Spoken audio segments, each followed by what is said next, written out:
And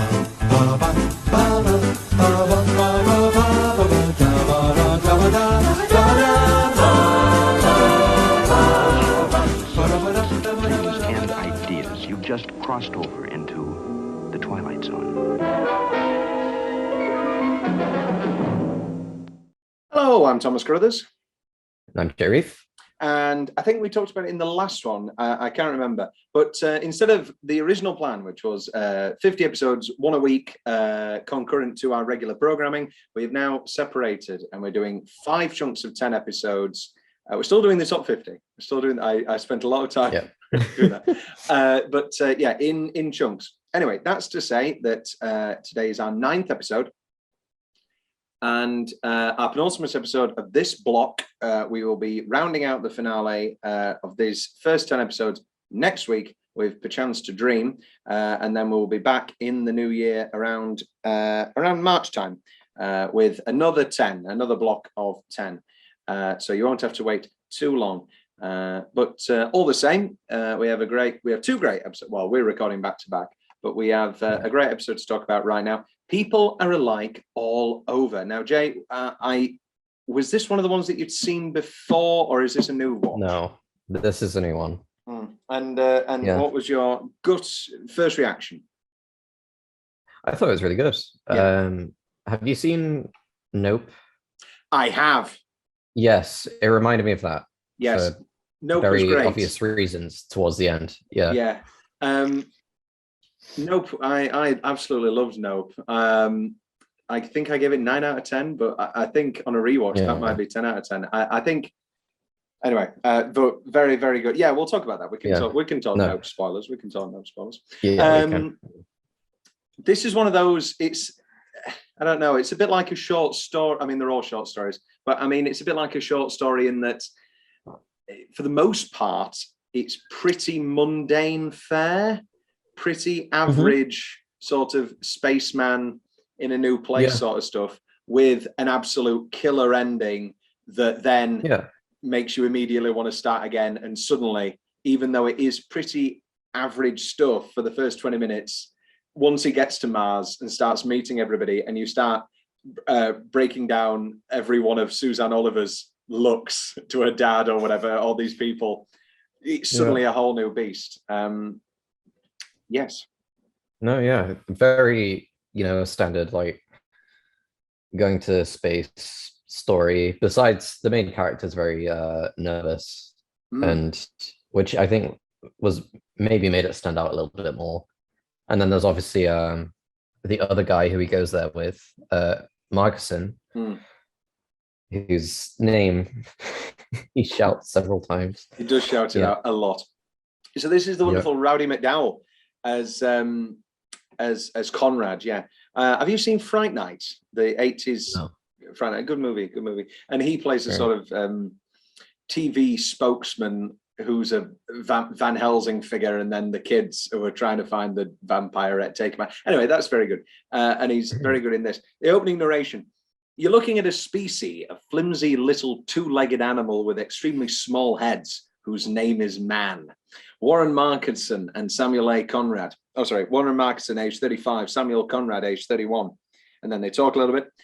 They're taking a highway into space, man unshackling himself and sending his tiny groping fingers up into the unknown. Their destination is Mars, and in just a moment, we'll land there with them. Now,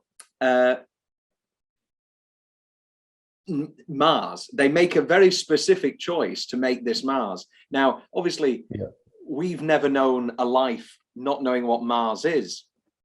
But I think, it's a very particular choice made this time around in this episode to have it be a real planet. Unlike, I think it's the Invaders, not the Invaders, The Lonely, where it's set on some random moon and all that sort of thing. And I think when we did on Thursday We Leave for Home, that's Moon X5V1. This is Mars. And obviously the whole point of the episode is this cruel twist that starts off quite hopeful with Markinson's theory. People are alike all over. People are all the same, no matter where you go. They're the same all over. Yeah. Oh, don't get me started. Should I say people are alike everywhere. They're bound to be alike. Yeah. He tries so hard. I'm just going to say whatever isn't the title. Sorry, Rod. Yeah, it was so funny that it ended with everywhere. Yeah, people are alike. Everywhere. Everywhere. It's like, what are you doing? Just say the fucking title. Just say the title. Yeah, it's not like it's been subtle throughout, Rod. No. So again, I love that. I love that description. Very similar to End of Rocky Horror Picture Show, and obviously the show itself. That wonderful narration from the narrator, where he's like, and walking on the planet's face, a race of insects called the human race. And it's like we are so high and mighty because we know who we are and all that sort of thing, and we know that we're this great species or whatever. But at the end of the day, we're just the same as anybody else. You know, we're the average. We're the average layman. So this is Rod Serling writing, based on a short story by Paul W. Fairman, and it's directed by Michael Lyson. Michael Lyson directed. Let's see what else he directed. He directed another Twilight Zone for us. He was an actor for a series of films, it seems. Michael Mitchell Lyson. Yes, he directed People Are Alike All Over, The Escape Clause, and The 16mm Shrine. Is that the one with the actress? Yes, that's the one with the actress where Ida Lupino is basically Sunset Boulevard with a supernatural twist. And then Ida Lupino goes on to direct The Mask. She's the only female ever to direct a Twilight Zone. Obviously not anymore, but those initial ones. People Are Alike All Over. Yeah, Roddy McDowall, Paul Comey as Markinson. And yeah, once again, the great thesis of any piece I've ever read about the Twilight Zone and all these episodes, again, what's his first fear? Loneliness. What are his last words to Markinson? Don't leave me alone. Don't leave me alone. Yep. I think there is just this incredible fear that underrides every single episode. Yes, you could just like make a template for writing a Twilight Zone episode, and it's just someone ends up alone or could be alone. Could be alone. And then, but of course, he's not alone for long. But we'll get to that in a minute. So let's talk about this initial theory from Markinson about people being the same all over. You know, if they've got a body and they've got a soul and they've got a heart, again, why immediately jump to full? You're just describing a human there, Markinson. You've got to broaden your theory a little. Yeah, if they can walk, if they can talk. Yeah, plus like it's very optimistic that like going immediately to, you know, they've got a heart, they've got a soul. It's like you don't know, like they could just eat you. Yeah, big googly-eyed monsters. And also I think a more interesting dynamic for the episode would be if Roddy McDowall's a little bit more hesitant to Markinson's theory. If he's a little bit more, no, I'm a man of science, as he keeps repeating, and he goes, no, Markinson, the odds that there is a race that perfectly like us somewhere in this place, and the odds that day they're going to be on Mars, the one place we're going, they're astronomical. And then he's a bit more wary. And then suddenly he lands on Mars, and obviously before the twist, everything is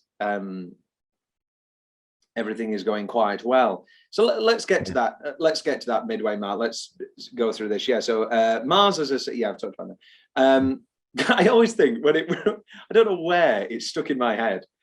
Maybe it's a Simpsons joke or something. But when he at the end of the Serling narration, where he goes, and in just a moment we're going to land with them, and then I always think he's going to say, or should I say, crash.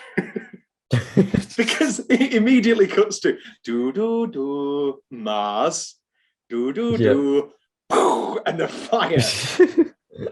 No, I did find it funny that he was like, in just a moment, and then it was literally a moment. Yeah, it's good. Like, wow, this is very look at this narration right here. It's just effective writing. Again, we don't need to repeat everything that we say every one of these episodes, but the fact that this is 25 minutes and the fact that those 4 series are 47 minutes and these new Jordan Peels are largely 47 minutes. If you can see the twist at the 10-minute mark, which you can't with this one, I don't know if you saw the twist. Did you see it coming? No. And it's still so shocking and affecting, and it's like it's blunter and it's punchier and it's more effective. It's like, it's a twist that I didn't see, but like when it happened, I was like, okay, that makes so much sense. So much sense is the end. Well, let's talk about these twists. These are spoiler podcasts. So the twist, the final reveal is this thing of that he's been trapped now in a lifelike replica of a normal human home, and he's been trapped in this thing. And this is what we're talking about when it comes to Serling writing politically, and how the Twilight Zone was this conduit for him to write the stories he's always wanted, because this is quite literally based upon, I've got the name here, Ota Benga, who was a 4'11" African man who was put on display at the Bronx Zoo in New York in 1906. Right. According to a New York Times article from back then, Benga was one of a race that scientists do not rate high in the human scale. That's 1906. 54 years is not a very long time. No, it's not. I mean, even to now, that even doesn't feel like a long yeah. time. It's when you actually look at, there was, a lot of Holocaust memorial stuff the other day. When you actually just break it down, 64 years? What are we looking at nowadays? 64 years. Anyway, in the grand scheme of things, Casablanca was old. And then I saw that my next tweet was Casablanca special edition Blu-ray, and I was thinking, Casablanca's older than not the start of the Holocaust, of course, but all of these things are so recent in memory, and especially for Serling then, he'll have, and obviously this isn't straight Serling. This is from the short story, which was called Brothers Beyond the Void by Paul W. Fairman. In the original story, the protagonist is Markinson, and Conrad is only in the beginning of the story as Markinson makes the trip to Mars alone. Serling also changed the climactic utterance from the story's comment, "People are the same everywhere," to his more poignant version. It isn't clear why Serling changed the story and made Conrad the protagonist. It also, I'm going to add a bit here, it also isn't clear why he didn't have him say people are alike all over. I just know he was giggling to himself as he wrote the end. Oh yeah, Control Alt Save. he made a computer, of course. He is from the future. I love that first review when they crash land on Mars, and that. Sorry. So, what was your reaction then to this? What was your reaction to this twist? I mean, as you said, it was a shocking but inevitable. I thought it was good. I thought it was fitting, and I think both of them are right. In the end. Well, this is the the pained twist of it, is that it starts off, you think, as an episode of hope and such a hopeful concept. This is just something I've completely pulled out of my ass. But Martin Luther King had a dream. So did Hitler. It's the same sort of. I don't know where that came from, but like one man's hopeful phrase, "I have a dream," is another man's pained horror. People. Like humanity is always like said to be a good thing, but then with like if you say someone has humanity, then they're very kind, but then there's obviously a lot of negativity that comes with that, because they like everyone has the capacity to be crap. And also look at it another way. Everybody has the capacity to be curious. That is why they are on their ship going to Mars, because they're curious. We don't have any dialogue in this episode about the world ending or anything like that. In this universe, they're simply curious. And, same with these aliens, same with these Martians. They're curious. They're scared, but curious. And again, much the same can be said for Roddy McDowall. He's scared, but curious. A great moment of him being scared is when they do crash, and that reveal that he can actually open the door, and the idea that Markinson's lied there, crashed and crumbled on the floor, dying. Obviously, he's going to die in a minute, and he's going, please open the door. I've got it. I love this line. I don't want to die in here. I want to see what I'm dying for. So even if it is some hellscape and they've landed on a Mars that is a vision of hell, he wants to know that his death was worth something. And I don't want to die in here. I want to see what I'm dying for. And then it's very bitter that he does die before. Oh, yes, yeah. But would you think in a world where he lives that they're more curious about it, that they can work together to get out, or no? They'll both just end up trapped.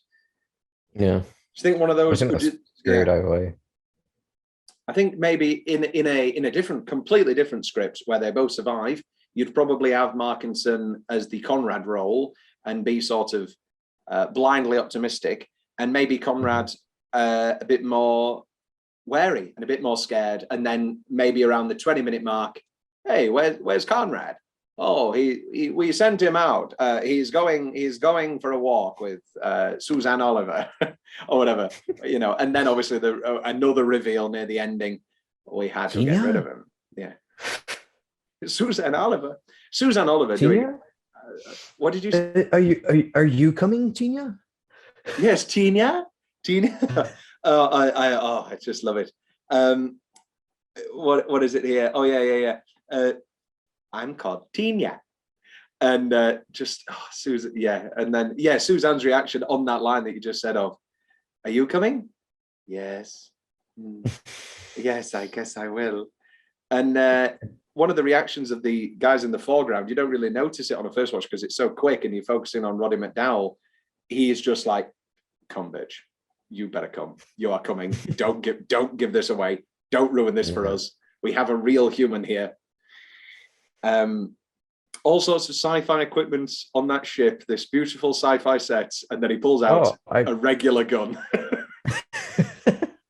Which they just take. Immediately. He gives that up very, very... I think he's aghast that they do look like humans. Yes.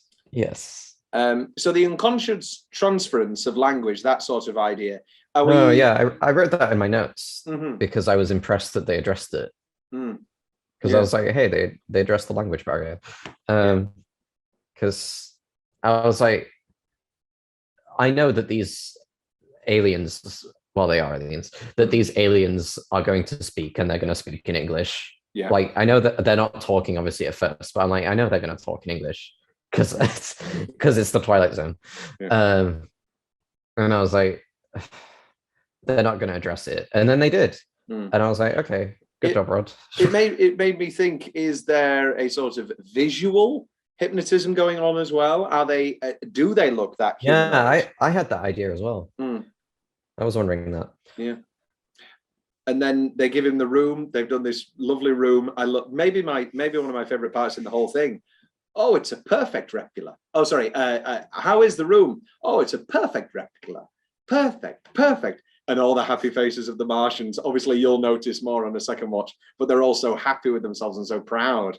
And it's like, oh no, oh.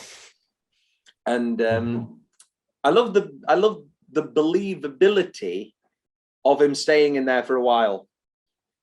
Because obviously there's that initial moment where he's like, do I go and talk to Tina? No, it is a bit much.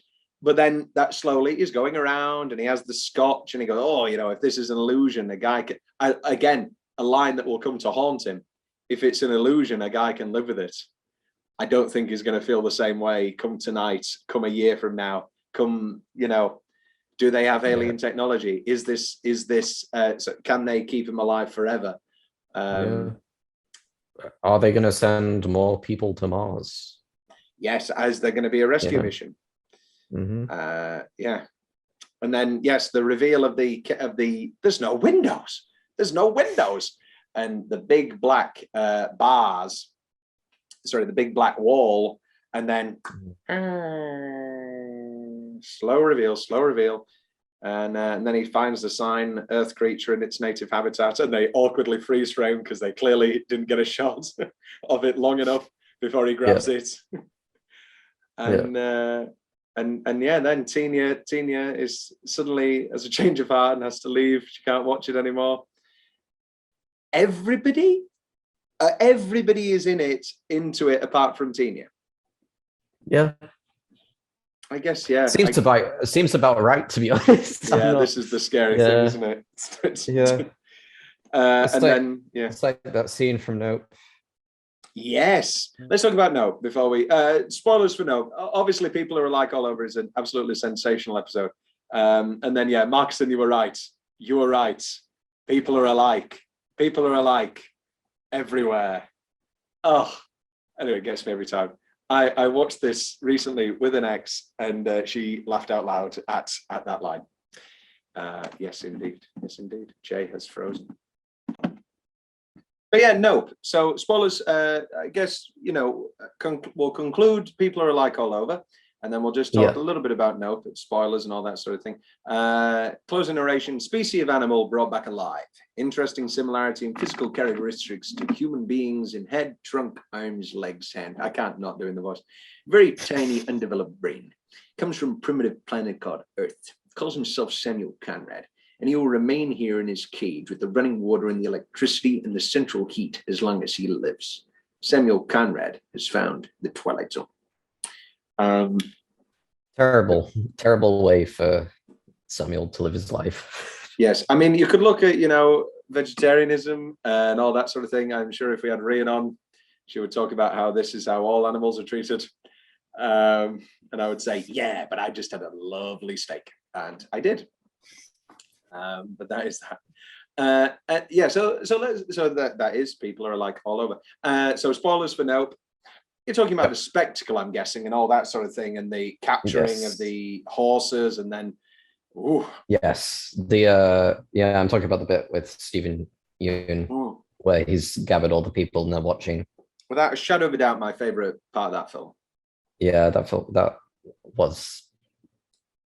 I'd say probably my favorite bit as well. Yeah, I loved all the gaudy stuff. I know that is apparently, some people hate it and all that sort of thing. Eve was like, "Oh, I don't get why there is the monkey. Why the monkey was in it." Oh, I might ring Eve tomorrow and just be like, "Oh, how are you? How's America going? Please talk about the monkey from No, please, for 10 minutes." I don't get it. Why was there a monkey? But yeah, that sort of thing of, and again, obviously this is going to work out better because he's just a simple human trapped. But again, that thing of with the monkey, with beanbag, jean jacket, them trying to capture something that isn't to be captured. And again, I'm sure if Rian was here, she'd talk about animals. Yeah, I mean, it's all about. I mean, the episode, and then also Nope, it's all about us just wanting to observe things and spectacle. It's all about spectacle. Yeah. Spectacle at what cost? We go back to Jurassic Park. Spectacle. Yeah. Spectacle at what cost? We're harnessing something long prehistoric and long extinct for what? Human spectacle. In this case, Martian spectacle. Jay, are People Alike all over? People are alike everywhere. People are alike in some places and a lot of places. You might even say people are alike in a lot of places. Jay, see you in the next episode. See ya.